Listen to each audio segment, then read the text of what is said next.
Salam sejahtera dalam kasih Tuhan kita Yesus Kristus kepada Bapak, Ibu, saudara-saudara, dan anak-anak yang diberkati oleh Tuhan dimanapun kita berada.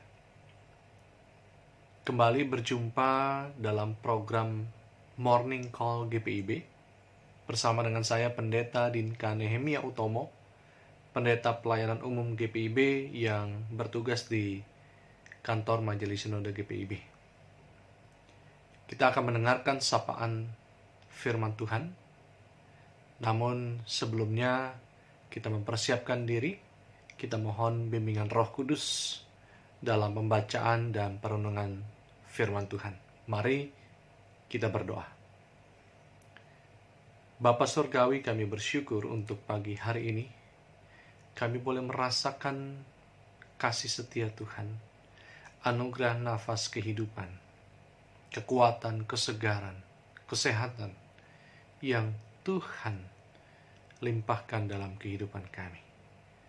Oleh karena itu ya Bapa, kami bersyukur dan kami rindu untuk mendengarkan sapaan firman Tuhan. Kami mohon Roh Kudus menuntun membimbing kami, agar kami dapat mengerti, kami dapat menghayati, dan melakukan apa yang menjadi kehendak Tuhan dalam panggilan pengutusan hidup kami. Bersabdalah, ya Bapa, kami anak-anak-Mu rindu dan sedia mendengarkannya. Di dalam nama Tuhan Yesus Juru Selamat, kami berdoa. Amin. Pemirsa yang dikasihi Tuhan kita Yesus Kristus, bacaan Alkitab pada saat ini diambil dari kitab 2 Raja-Raja, pasal 18, ayat 1 sampai dengan ayat yang ke-8. Kitab 2 Raja-Raja pasal 18, ayat 1 sampai dengan ayat yang ke-8 mengatakan demikian. Maka dalam tahun ketiga zaman Hosea bin Ela, Raja Israel, Hizkia anak Ahaz, Raja Yehuda, menjadi raja. Ia berumur 25 tahun pada waktu ia menjadi raja, dan 29 tahun lamanya ia memerintah di Yerusalem. Nama ibunya ialah Abi, anak Zakaria. Ia melakukan apa yang benar di mata Tuhan, tepat seperti yang dilakukan Daud, bapa leluhurnya.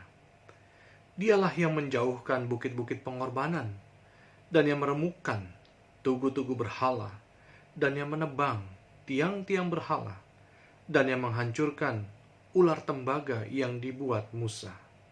Sebab sampai pada masa itu, orang Israel memang masih membakar korban bagi ular itu, yang namanya disebut Nehustan.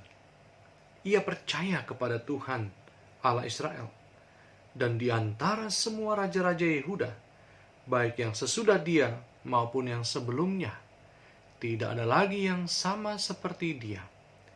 Ia berpaut kepada Tuhan, tidak menyimpang daripada mengikuti dia, dan ia berpegang pada perintah-perintah Tuhan yang telah diperintahkannya kepada Musa. Maka Tuhan menyertai dia, kemanapun juga ia pergi berperang, ia beruntung. Ia memberontak kepada Raja Asyur dan tidak lagi takluk kepadanya. Dialah yang mengalahkan orang Filistin sampai ke Gaza dan memusnahkan daerahnya, baik menara-menara penjagaan maupun kota-kota yang berkubu. Demikian jauh pembacaan Alkitab firman Tuhan. Yang berbahagia adalah setiap orang yang mendengar, memelihara, serta melakukannya dalam panggilan pengutusan kehidupannya sehari-hari, sehingga nama Tuhan dipuji, dipermuliakan, diagungkan. Ya, Bapak, Ibu, saudara-saudara, anak-anak yang dikasihi Tuhan kita Yesus Kristus dimanapun kita berada pada saat ini. Kita tentu sering melihat dalam pemberitaan, dalam pengangkatan seseorang atau beberapa orang dalam jabatan-jabatan tertentu, biasanya dilakukan sumpah jabatan. Nah, di dalam pembacaan naskah pengangkatan sumpah jabatan itu, Seringkali kita dengar di dalamnya berbicara tentang bagaimana orang yang dipercayakan untuk menduduki suatu jabatan tertentu akan melaksanakan tugas-tugasnya dengan baik dan benar, sesuai dengan peraturan perundang-undangan yang berlaku, dan terutama juga menjauhkan diri dari tindak pidana khususnya korupsi. Namun, Bapak Ibu Saudara-saudara dan anak-anak yang dikasihi Tuhan, kita juga sering mendengar berita mengenai orang-orang yang dipercaya menduduki jabatan tertentu dan bahkan jabatan yang begitu penting pun terjebak melakukan tindak pidana korupsi dalam masa jabatan mereka. Mengapa demikian? Mengapa hal itu bisa terjadi? Bapak Ibu Saudara-saudara, memang mudah untuk mengatakan suatu tekad komitmen dalam situasi yang menyenangkan, dalam situasi yang aman dan nyaman. Tetapi ketika ia hadir dalam situasi yang mungkin tidak mengenakan, penuh dengan tantangan, terutama juga godaan, biasanya disitulah akan diuji integritas seseorang.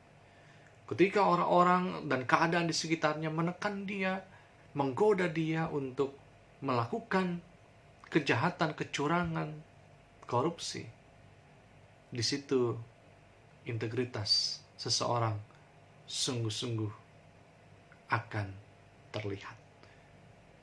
Nah, Bapak Ibu Saudara, anak-anak yang dikasihi Tuhan, memang melakukan apa yang benar di tengah-tengah lingkungan yang benar itu akan lebih mudah dibandingkan melakukan apa yang benar di tengah-tengah lingkungan yang tidak benar. Ada banyak orang yang kesulitan untuk menolak godaan menggosipi orang lain misalnya. Walaupun mungkin dia tadinya sudah bertekad untuk tidak mau bergosip. Tetapi ketika dia hadir dalam lingkungan yang penuh dengan orang-orang yang bergosip, apakah dia akan bisa bertahan dengan prinsip awalnya atau dia memilih tergoda dengan lingkungan yang ada? Bukan tidak mungkin itu juga terjadi dalam kehidupan setiap kita. Bukan tidak mungkin itu juga terjadi dalam kehidupan, dalam persekutuan gereja Tuhan. Dan banyak contoh-contoh lain yang berbicara tentang bagaimana sulitnya untuk mempertahankan sikap yang benar di tengah-tengah lingkungan yang tidak benar. Tapi mari kita belajar dari Hizkia. Yuk Bapak, Saudara-saudara, Hizkia menjadi raja menggantikan Ahaz, ayahnya. Lihat dalam pembacaan kita dikatakan ia berumur 25 tahun pada saat dia dipercayakan menjadi raja. Bayangkan dalam usia yang begitu muda, dia harus menduduki jabatan yang begitu penting. Dan menariknya adalah dia menjadi raja bukan di tengah-tengah lingkungan yang dapat dikatakan benar atau lingkungan yang aman, lingkungan yang mengenakan. Tetapi ada situasi di mana orang-orang di sekitarnya atau masyarakat yang dipimpinnya masih hidup melekat pada bukit-bukit pengorbanan, pada tugu-tugu berhala, tiang-tiang berhala, dan bahkan juga mengkeramatkan ular tembaga yang dibuat oleh Musa yang namanya disebut adalah Nehustan. Bayangkan dalam kemudaannya, dalam kepemimpinannya, dia harus menghadapi orang-orang yang sudah terbiasa melakukan hal-hal yang dipandang tidak benar. Bahkan dia juga harus berhadapan dengan situasi di mana orang masih mengkeramatkan apa yang pernah diwariskan oleh seorang tokoh besar dalam kehidupan bangsa Israel. Tetapi ia memilih untuk tetap memegang pada prinsip dan kebenaran di dalam Tuhan. Itu sebabnya penulis 2 Raja-Raja mencatat apa yang menjadi sikap dari Hizkia. Dalam ayat 3 dikatakan ia melakukan apa yang benar di mata Tuhan, tepat seperti yang dilakukan Daud bapa leluhurnya. Ia melakukan apa yang benar dan tepat seperti apa yang dilakukan Daud. Keberadaannya disandingkan dengan Daud, seorang tokoh yang begitu besar dalam kehidupan orang Israel. Daud dalam kehidupannya yang juga berpaut pada Tuhan. Hizkia dalam pembacaan kita dikisahkan, ia adalah seorang raja yang melakukan apa yang benar. Dia menyingkirkan semua bukit pengorbanan, meremukkan tugu berhala, menebang tiang berhala, dan bahkan menghancurkan ular tembaga yang dulu dibuat oleh Musa. Dia berani bersikap benar di tengah-tengah lingkungan yang tidak benar. Oleh sebab itu penulis kitab 2 Raja-Raja kembali mencatatkan kisah mengenai Hizkia, bahwa di antara semua raja-raja Yehuda, baik yang sesudah maupun yang sebelumnya, tidak ada lagi yang sama seperti dia. Tidak ada lagi yang sama seperti dia. Kenapa? Dikatakan ia sungguh berpaut, melekat pada Tuhan. Ia tidak menyimpang daripada mengikuti dia. Artinya dia tetap pada jalan yang lurus, dan ia berpegang pada perintah-perintah Tuhan yang telah diperintahkannya kepada Musa. Artinya dia sungguh-sungguh mengandalkan hidupnya, kepemimpinannya, pengabdiannya dengan berpegang pada perintah Tuhan. Lihat, berpaut pada Tuhan, melekat pada Tuhan, tidak menyimpang daripada mengikuti dia, artinya berada pada jalan yang lurus, mengikuti Tuhan, dan tidak berbelok, tidak berbelat-belit. Dan dia sungguh-sungguh mengandalkan perintah Tuhan, firman Tuhan. Sebagaimana dikatakan juga dalam Mazmur, firman Tuhan adalah pelita terang dalam setiap langkah kehidupan. Nah, Bapak Ibu Saudara-saudara dan anak-anak, apa yang terjadi? Maka Tuhan menyertai dia. Tuhan memberkati dia dalam masa kepemimpinannya. Kemanapun ia pergi berperang, ia beruntung. Bahkan dalam kepemimpinannya, Yehuda memberontak kepada Asyur dan juga sanggup mengalahkan Filistin, memusnahkan daerah Filistin, bahkan menara-menara penjagaan mereka dan kota-kota berkubu mereka. Sebagai bukti penandaan Tuhan menyertai dia dan kehidupannya. Apa artinya, Ibu Bapak Saudara-saudara dan anak-anak yang dikasihi Tuhan? Bahwa hidup dalam dan melakukan kebenaran di tengah-tengah lingkungan yang tidak benar bukanlah hal yang mustahil. Kisah di masa silam mengenai Hizkia menjadi catatan penting yang dimasukkan dalam Alkitab untuk mengajarkan kepada kita semua. Hidup dan berpegang pada kebenaran Tuhan dapat dilakukan oleh setiap anak-anak Tuhan. Walaupun lingkungan kita mungkin banyak praktek-praktek ketidakbenaran. Kuncinya apa? Sama seperti Hizkia. Mari selalu berpaut, melekat pada dia, pada Tuhan. Mari selalu ikut Tuhan di jalannya yang lurus. Dan mari selalu mengandalkan firman Tuhan. Sehingga ketika godaan datang untuk melakukan korupsi misalnya, ingat kita ini melekat sama Tuhan. Masa sih kita melekat sama Tuhan yang kudus, kita melakukan yang tidak kudus? Ya kan? Kita mau diajak melakukan hal-hal yang tidak benar, ingat kita di dalam jalan Tuhan yang lurus. Masa kita masih mau berbelok-belok? Ingat ketika orang mengajak kita melakukan berbagai hal yang jahat, masa sih firman Tuhan mau kita bawa pada hal-hal yang tidak benar? Kesaksian itu harus nyata dalam kehidupan kita.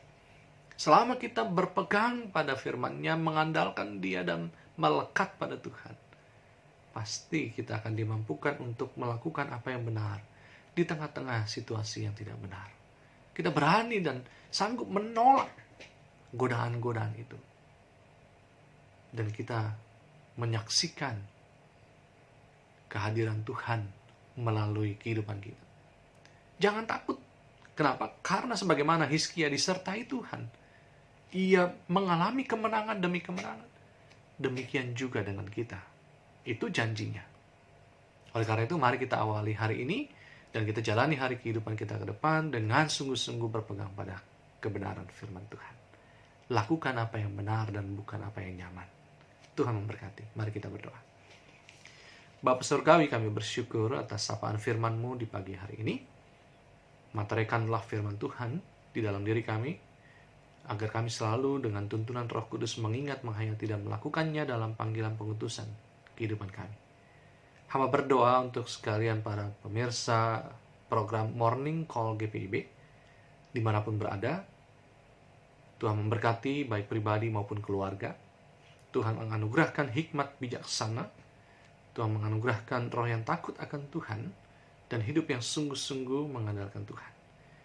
Tuhan menganugerahkan berkat-berkat Tuhan mengiringi langkah kehidupan mereka menghadapi segala situasi kondisi kehidupan, bahkan menghadapi tantangan sekalipun. Tuhanlah yang berjalan bersama dengan mereka dan menuntun mereka. Tuhan memberkati baik dalam masa pertumbuh kembangan, dalam masa studi pendidikan. Tuhan memberkati dalam pekerjaan dan usaha. Tuhan memberkati dalam kehidupan keluarga rumah tangga. Tuhan memberkati mereka yang sudah berada di usia lanjut dengan anugerah kesehatan, kekuatan, dan segala hal yang baik yang Tuhan limpahkan, sehingga mereka boleh diberkati dan hadir menjadi berkat dimanapun berada. Tuhan yang baik, kami juga mendoakan kehidupan gereja Tuhan, baik GPIB dan gereja-gereja Tuhan lainnya, agar boleh terus menjadi garam terang berkat, menghadirkan tanda-tanda kerajaan Allah dalam menjalankan tugas panggilan pengutusan sebagai gereja Tuhan. Tuhan yang baik, kami juga berdoa untuk bangsa Indonesia, aparatur pemerintahan, dan bersama seluruh masyarakat. Bahkan pemerintah bangsa-bangsa dunia di tengah-tengah situasi kondisi pandemi dan resesi yang masih terus terjadi. Tuhan memampukan pemerintah dan seluruh pemerintahan bangsa-bangsa dunia untuk bisa menghadapi situasi ini dengan baik. Berikan pemerintah hikmat bijaksana dan kemampuan sehingga dapat menangani persoalan ini dengan sebaik-baiknya, termasuk proses vaksinasi yang terus dilakukan agar kekebalan massal boleh terwujud dan pandemi ini boleh segera berlalu. Biarlah hanya kuasa Tuhan saja yang dinyatakan untuk bisa menghentikan badai pandemi ini, Tuhan. Sehingga manusia, kami semua boleh melihat Engkau lah sumber kekuatan dan pertolongan kehidupan kami. Terima kasih Tuhan. Kami serahkan kehidupan kami, keberadaan kami, pergumulan kami, rasa syukur kami, pengharapan kami ke dalam tangan pengasihan-Mu. Kami berdoa di dalam nama Tuhan Yesus Kristus, Juru Selamat yang mengajar umat-Mu berdoa. Bapa kami yang di surga, dikuduskanlah nama-Mu, datanglah kerajaan-Mu, jadilah kehendak-Mu di bumi seperti di surga. Berikanlah kami pada hari ini makanan kami yang secukupnya, dan ampunilah kami akan kesalahan kami, seperti kami juga mengampuni orang bersalah kepada kami. Dan janganlah membawa kami dalam pencobaan, tetapi lepaskanlah kami daripada yang jahat.